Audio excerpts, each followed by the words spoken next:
Hello everyone, welcome to my YouTube channel English literature zone. आज के video में हम लोग ए मिडसमर नाइट्स ड्रीम, जो कि विलियम शेक्सपियर के काफ़ी फेमस कॉमेडी प्ले है, उसका पूरा समरी पढ़ेंगे और विद पोएट के बारे में, शेक्सपियर के बारे में जो भी एक प्रॉपर नोट्स होता है वो देखेंगे स्टोरी के थ्रू, जिसमें स्टोरी भी समझ आ जाएगा। तो ये नोट्स लगभग 5-6 पेज का है, जो कि 20 मार्क्स के लिए बिल्कुल कन्फर्म है, मतलब सही है। बट इससे कम मार्क्स का आता है तो आप अपने ज़रूरत के हिसाब से इसको छोटा बड़ा कर सकते हो। तो चलिए वीडियो शुरू करते हैं। वीडियो जो है काफ़ी इजी लैंग्वेज में होगा और वीडियो के थ्रू अगर आपका हेल्प होता है, वीडियो आपके सिलेबस का है, तो प्लीज़ आप लोग वीडियो को लाइक कीजिएगा, चैनल को सब्सक्राइब कीजिएगा और कमेंट करके भी बताइएगा वीडियो आपको कैसा लगा। तो वीडियो शुरू करते हैं। ए मिडसमर नाइट्स ड्रीम, ये तो नाम ही है प्ले का, is a 5 act comedy, 5 act का कॉमेडी है, ध्यान रखिएगा 5 एक्ट का है, which is written by William Shakespeare, जिसको कि विलियम शेक्सपियर के द्वारा लिखा गया है। हु वाइडली रिगार्डेड एज, जो कि जाने जाते थे मुख्यतः एज द ग्रेटेस्ट राइटर, महान राइटर के रूप में, इन इंग्लिश लैंग्वेज के, इंग्लिश भाषा के महान राइटर के रूप में, and the world greatest dramatist, और वर्ल्ड के ग्रेटेस्ट ड्रामाटिस्ट के रूप में जाने जाते थे। He is called England national poet, England के नेशनल पोइट के रूप में भी जाने जाते हैं William Shakespeare, and bard of Avon, और इतने अच्छे पोएट थे इसी वजह से इनको बार्ड ऑफ एवन भी कहा जाता है विलियम शेक्सपियर को। मतलब बस इनकी मतलब पोइट्री के, मतलब प्ले, पोइट्री, ट्रेजेडीज, इन सब वजह से। Shakespeare wrote a Galaxy of tragedies, ढेर सारे ट्रेजेडीज लिख रखे हैं, मतलब दुख वाला जो भी प्ले होता है, एंड कॉमेडीज भी लिख रखे हैं इन हिज लाइफ, अपने लाइफ में, इंक्लूडिंग, जिसमें कि इंक्लूड है हैमलेट, ये सब काफ़ी फेमस है, Macbeth, King Lear, Othello, Romeo and Juliet, much ado about nothing, the tempest and many mores, और इसके अलावा और एक दो है एज यू लाइक इट, ये भी काफ़ी फेमस है। तो ये सब काफ़ी फेमस है शेक्सपियर का। अब आगे है बेन जॉनसन। बेन जॉनसन जो है एक, जिनका नाम आप सुने ही होंगे अगर आप लिटरेचर के स्टूडेंट हैं, एक great English poet and play writer, जो कि महान प्ले राइटर। ऐसे तो बहुत सारे पोइट और बहुत सारे राइटर, मतलब बहुत कुछ बोले हुए शेक्सपियर को लेकर, लेकिन नॉर्मली हम बेन जॉनसन का लाइन दिए हुए हैं। Says about Shakespeare greatness, Shakespeare की ग्रेटनेस के बारे में कहते हैं कि he was not of an age, सिर्फ एक एज से नहीं है, बट फॉर ऑल टाइम, सिर्फ मतलब हमेशा के लिए हैं। तो ये शेक्सपियर के बारे में ये लाइन है, कोट्स है बेन जॉनसन के द्वारा लिखा हुआ। फिर आगे midsummer night's dream. Midsummer night dream जो प्ले है इज रिटन बिटवीन, इसको लिखा गया 1595 टू 1596 के बीच लिखा गया, एंड फर्स्ट परफॉर्म्ड इन 1600, और पहली बार जो इसको परफॉर्म किया गया था वो 1600 में किया गया था। Whole story of the play moves around its 4 major character. ये जो पूरी स्टोरी है प्ले की, 4 मेजर कैरेक्टर के चारों ओर घूमती है। वो कौन कौन है? हर्मिया, लाइजेंडर, हेलेना और Demetrius, 4 major character, important character है। There are also many minor character in the play में और भी छोटे कैरेक्टर हैं। प्ले स्टार्ट्स विथ, प्ले जो स्टार्ट होता है विथ ड्यूक थेसियस से स्टार्ट होता है। प्रिपेयर फॉर हिज मैरिज, जो कि अपनी शादी का प्रिपेयर, मतलब प्लान बना रहा था, तैयारी कर रहा था, टू किससे? हिपोलाइटा से इसकी शादी होने वाली थी, जो थी क्वीन ऑफ अमेजॉन्स, मतलब अमेजॉन्स की क्वीन थी। Then he is interrupted by एक कॉर्टियर, उसको एक कॉर्टियर के द्वारा रोका जाता है, दरबारी के द्वारा, जिसका की नाम है एगियस सेज, वो कहता है टू द ड्यूक को, दैट हिज, राजा को कहता है कि उसकी जो दैट हिज डॉटर, कि उसकी जो बेटी है, हार्मिया नाम है एगियस की बेटी का, will not agree to marry Demetrius से शादी करने के लिए उसकी बेटी रेडी नहीं है। whom Egeus has chosen for her, जो कि एगियस अपनी बेटी के लिए चूज किया है। बिकॉज, अब क्यों? क्योंकि सी लव्स ए जेंटलमैन नेम्ड लाइजेंडर, क्योंकि उसकी जो बेटी है हार्मिया एक जेंटलमैन है जिसका नाम है लाइजेंडर, उससे प्यार करती है, इस वजह से ये डिमेट्रियस से शादी नहीं करने के लिए रेडी है। The duke ask Hermia to be obedient to her father. Duke एक तो पहले बोलते हैं कि या तुम अपने पिता की आज्ञा मान लो, बात मान लो, हार्मिया को बोलते हैं। He will offer her one of 2 option, 2 option में से कोई एक ऑप्शन बोलते हैं, या तो अपने फादर की बात मान लो, या फिर सी मस्ट आइदर डाई, या तो उसको मरना होगा, और accept a celebrate life of a nun, और एक नन की तरह, मतलब एक साध्वी की तरह उसको अपना लाइफ स्पेंड करना होगा। Naturally upset with the offer, इस ऑफर से नेचुरली नॉर्मली अपसेट थी लाइजेंडर ने। हार्मिया प्लान टू इलॉप, ये दोनों प्लान करते इलॉप यानी भागने का, and share his secret with Helena, और ये जो हार्मिया है ना, अपना सीक्रेट शेयर करती है, ये बात कि वो लोग भागने वाले हैं हेलेना से, हार्मियाज फ्रेंड, जो कि हार्मिया की दोस्त है।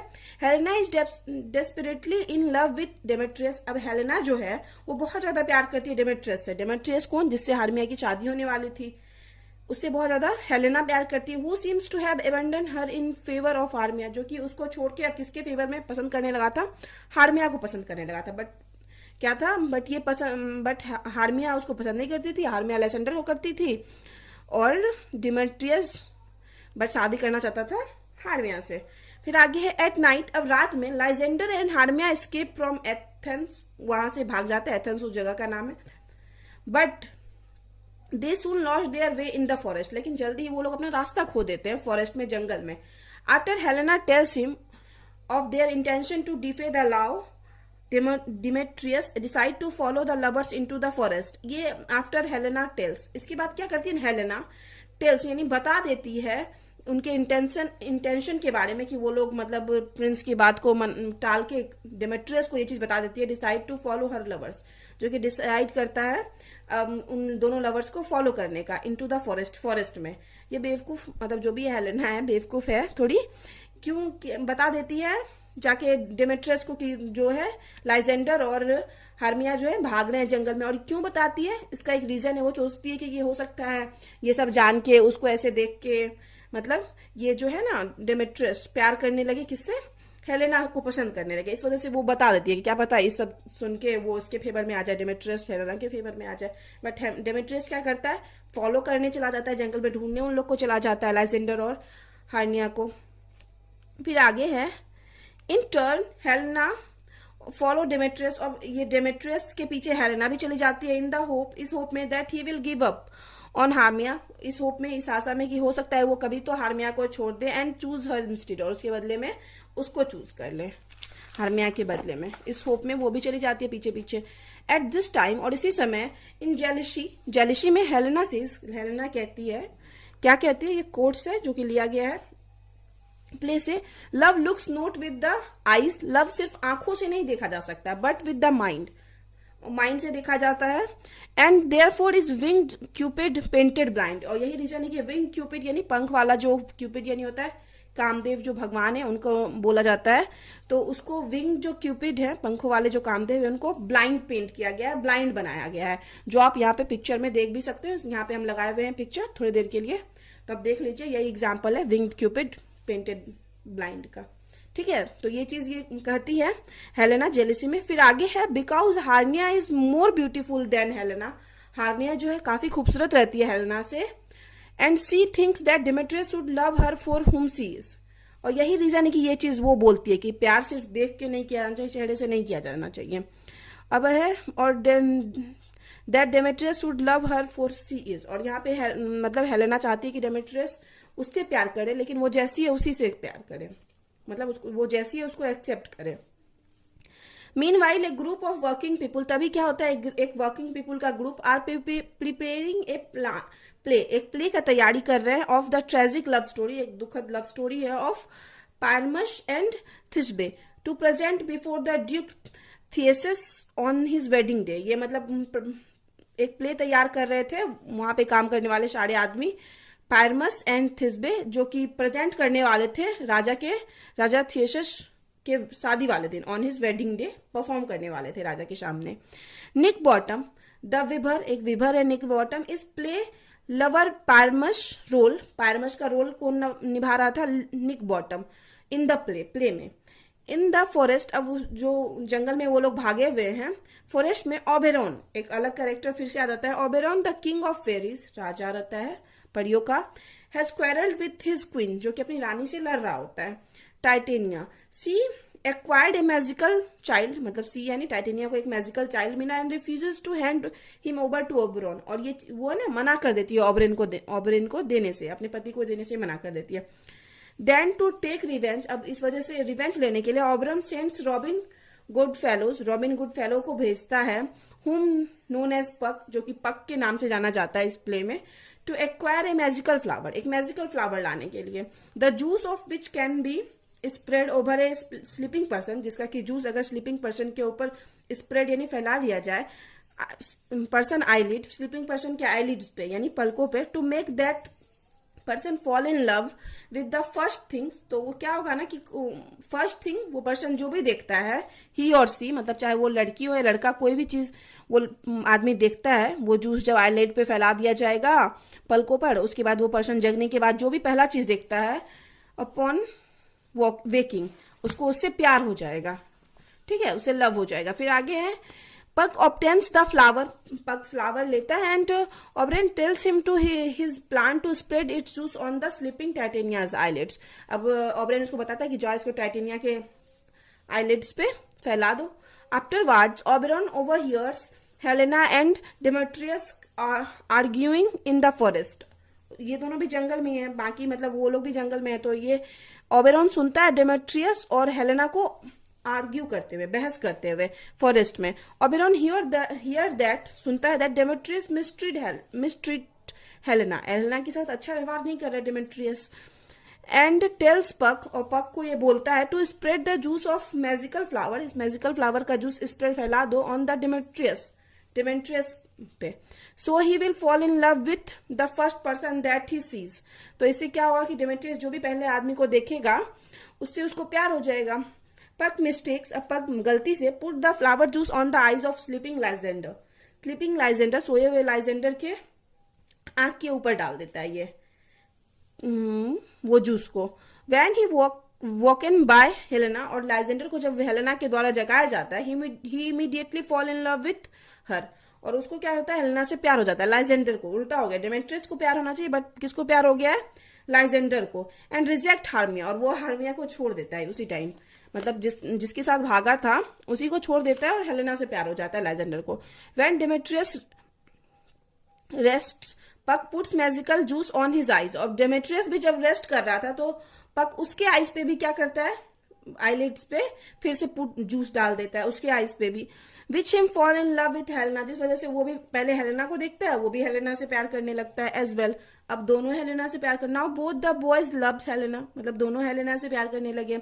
हार्मिया बिकम्स सो जेलियस, अब हार्मिया बहुत ज्यादा जेलियस हो जाती है, जलन होती है उसको कि मेरे से जो प्यार करता था वो मतलब दोनों के दोनों अब हेलेना को पसंद करता है। That she challenges Helena, Helena को चैलेंज करती है टू ए फाइट, एक लड़ाई के लिए। ऑन द अदर हैंड, वहीं दूसरी तरफ Lysander and Demetrius nearly do fight over Helena love, ये दोनों भी लड़ रहे होते हैं हेलेना के प्यार के लिए, क्योंकि दोनों पसंद कर रहे होते हैं हेलेना को, तो ये चारों अब लड़ाई कर रहे हैं। The four lovers fall as sleep exhausted, exhausted यानी थक कर, मतलब थोड़ा सो जाते हैं ये चारों। टू फिक्स एवरीथिंग, अब सब कुछ को ठीक करने के लिए Puck once again places juice on Lysander eyes, फिर से लाइजेंडर के आइज पे सेकेंड टाइम ये जूस लगाता है ताकि सारा कुछ ठीक हो जाए। फिर आगे है नेक्स्ट मॉर्निंग, अगली सुबह, ग्रुप ऑफ वर्किंग मैन का group who was about to perform the play, जो कि प्ले परफॉर्म करने वाले थे राजा के सामने, they go to practice in the forest, वो लोग प्रैक्टिस करने जाते हैं फॉरेस्ट में। Bottom who the master of group, Bottom जो कि इंपॉर्टेंट रोल करने वाला था और जो कि मास्टर था ग्रुप का, वियर्स द डंकीज हेड, एक डंकी का हेड पहने हुए था, गधा का। एंड रीचेज टाइटेनिया, एंड वो पहुंच जाता है किसके, टाइटेनिया के पास। When Titania opens her eyes, Titania जब अपनी आंखें खोलती है, एंड सीज बॉटम, और बॉटम को देखती है, she fall in love with him, उसको उससे प्यार हो जाता है। नाउ ओबरेन क्योर्स टाइटेनिया, अब ओबरेन है ना ठीक करने की कोशिश करता है टाइटेनिया को, उसको लगता है कि अब हाँ पनिशमेंट दे चुके हैं, रिवेंज ले चुके हैं, उसको एक नौकर से प्यार हो गया टाइटेनिया को, तो वो सोचते हैं कि ठीक कर दे। मतलब इस बीच में थोड़ी सी स्टोरी है बट हम उसको नॉर्मली छोटा करके लिखे हुए हैं, ऑलरेडी नोट्स ठीक ठाक सा बड़ा हो गया है। मेन स्टोरी तो ये मतलब जिन चारों की है उस पर ज्यादा फोकस करते हैं। Then Theseus and Hippolyta go for hunting, ये दोनों जाते हैं शिकार करने के लिए, जिन दोनों की शादी होने वाली थी, इन द फॉरेस्ट, उसी जंगल में। And discover the sleeping lovers, ये लोग देखते हैं सोए हुए लवर्स को, चारों को, इन द फॉरेस्ट में। एंड जस्ट देन, तभी लाइजेंडर वेकअप जगता है लाइजेंडर, एंड ही फर्स्ट सीज हार्मिया, अब की बार वो सही आदमी को, सही इंसान को देखता है, हार्मिया को, जिसको कि पहले पसंद करता था। लाइजेंडर जग के हार्मिया को देखता है वंस अगेन, और फिर दोबारा he fall in love with Hermia, Hermia से दोबारा लाइजेंडर को प्यार हो जाता है। Now duke agrees for the marriage of Lysander and Hermia, अब राजा भी राजी हो जाता है, पहले तो राजा राजी नहीं था इस चीज के लिए कि इन लोग की शादी हो, बट राजा अब राजी हो जाता है कि शादी हो जाए लाइजेंडर की हार्मिया से और डिमेट्रियस की हेलेना से, क्योंकि डिमेट्रियस पे तो अभी भी जादू का असर है, तो वो पसंद करने लगा है हेलेना को। फिर आगे है हैप्पीली रियूनाइटेड लेजेंडियर एंड हार्मिया, जो कि बहुत खुश थे दोनों एक साथ, एंड डिमेट्रियस विथ हेलेना, दोनों मतलब ये दोनों लाइजेंडर हार्मिया एक साथ होके खुश है, और डिमेट्रियस हेलेना एक साथ होके खुश है। They agree to share the duke's wedding day, ये एग्री हो जाते हैं ड्यूक के वेडिंग डे को, मतलब उसी दिन को शेयर करने के लिए, मतलब उसी दिन शादी करने के लिए। The play of Pyramus and Thisbe is present before the wedding guest के सामने इस प्ले को, जो जिस प्ले का तैयारी किया जा रहा था उसको परफॉर्म किया जाता है, नौकर जो तैयारी कर रहे थे। As the 3 couples retire to bed, जैसे ही ये तीनों कपल जिनका शादी हुआ था उस दिन बेड के लिए जाते हैं, अपने बिस्तर पे जाते हैं, पक एंड फेयरीज, पक और जो फेयरीज है परियां हैं, return to bless the palace and its people, वहां से वापस चली जाती है, वहां के लोगों को और पैलेस को आशीर्वाद देते हुए। फिर आगे यहाँ पे तो स्टोरी खत्म हो गई, फिर आगे है थोड़ा सा पढ़ते हैं क्या कंक्लूजन निकला। Explaining the difficulties of true love, true love के मतलब कठिनाइयों को एक्सप्लेन करते हुए इन द प्ले में शेक्सपियर कहते हैं कि मतलब कहीं ना कहीं दिखाए हुए हैं प्रॉब्लम कितना होता है लाइजेंडर और हॉर्मिया को कितना प्रॉब्लम होता है, वो लोग सच्चा प्यार करते हैं कैसे, मतलब क्या क्या डिफिकल्टीज से गुजरना पड़ता है। तो explaining the difficulties of the true love in the play, इस प्ले में शेक्सपियर कहते हैं the course of true love never did run smooth, कि सच्चा प्यार का जो रास्ता होता है ना, रास्ता होता है वो कभी आसान नहीं होता। काफी फेमस कोट्स है इस मतलब प्ले का। फिर आगे विलियम शेक्सपियर बिलीव करते हैं it's easy to build a strong relationship, कि स्ट्रॉन्ग रिलेशनशिप बनाना काफी आसान है। If there is unwavering support, कि उसमें काफी सपोर्ट हो, लॉयलिटी हो और म्यूचुअल रिस्पेक्ट हो एक दूसरे के लिए, ठीक है। दैट इज द रीजन, और यही रीजन है कि ए मिड समर नाइट्स ड्रीम जो है play is one of the best romantic comedies है रिटन बाय विलियम शेक्सपियर, जो कि विलियम शेक्सपियर के द्वारा लिखा गया है। तो यहाँ पे वीडियो खत्म होता है। वीडियो अगर आपको अच्छा लगा, आपके सिलेबस क्या है, तो प्लीज लाइक कीजिएगा, चैनल को सब्सक्राइब कीजिएगा और कमेंट करके बताइए वीडियो आपको कैसा लगा। मिलते हैं नेक्स्ट वीडियो में नेक्स्ट टॉपिक के साथ।